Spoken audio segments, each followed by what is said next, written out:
Hello everyone, welcome to a bunch of memories. এটা হচ্ছে পরের দিন সকালের ক্যানবেরার দৃশ্য।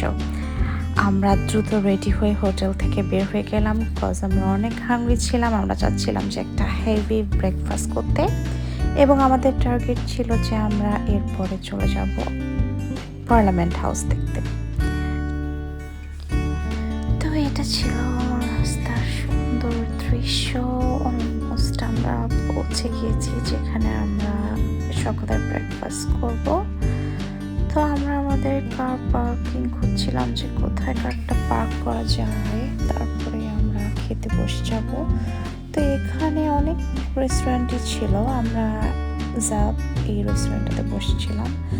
আমি যেহেতু কফি অনেক পছন্দ করি, আমি সবার আগে ক্যাপুচিনো নিয়ে বসে গেলাম। সকালবেলা এক কাপ কফি না হলেই না।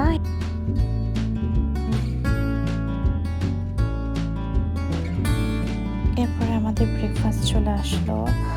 আমরা একটু হেলদি ব্রেকফাস্ট খাওয়ার ট্রাই করলাম যাতে আমাদের ফুল ডে একটু এনার্জি থাকে। এরপরেই চলে গেলাম পার্লামেন্ট হাউসের উদ্দেশ্যে।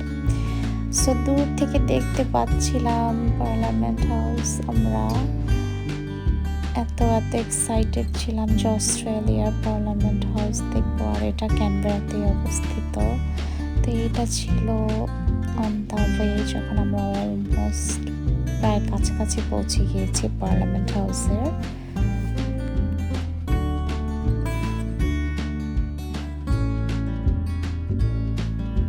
পাশ দিয়ে একটা নদীর মতো বয়ে গিয়েছে। এই ব্রিজের উপর থেকে পার্লামেন্ট হাউসের দৃশ্যটা দূর থেকে দেখতে খুবই ভালো লাগছিল আমাদের। অলমোস্ট আমরা পৌঁছে গিয়েছি। রাস্তাগুলো ভালোই উঁচু নিচু ছিল, মনে হচ্ছিল আমরা একবার ঢালুর দিকে যাচ্ছি, আবার উপরের দিকে উঠছি, আবার ঢালুর দিকে যাচ্ছি। তো অস্ট্রেলিয়াতে অনেক বেশি পাহাড়ি জায়গা থাকার কারণে এখানের রোডগুলো এরকম উঁচু নিচু হয়ে থাকে।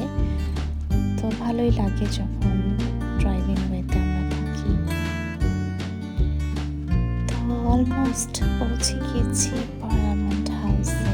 আমি খুব এক্সাইটেড ছিলাম যে অস্ট্রেলিয়ার পার্লামেন্ট হাউস দেখতে পারবো।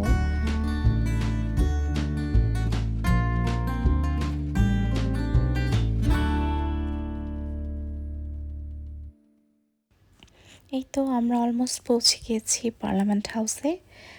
আজকের এই ভিডিওটা আমার এই পর্যন্তই, কিন্তু পার্লামেন্ট হাউসে ঢোকার পরে আমরা কি কি দেখলাম, কি কি এনজয় করেছি, কেমন ছিল, সব কিছু নিয়ে আমি আরও একটা ভিডিও তৈরি করব। নেক্সট ভিডিওটা দেখতে ভুলবেন না। Thanks for watching my video. By.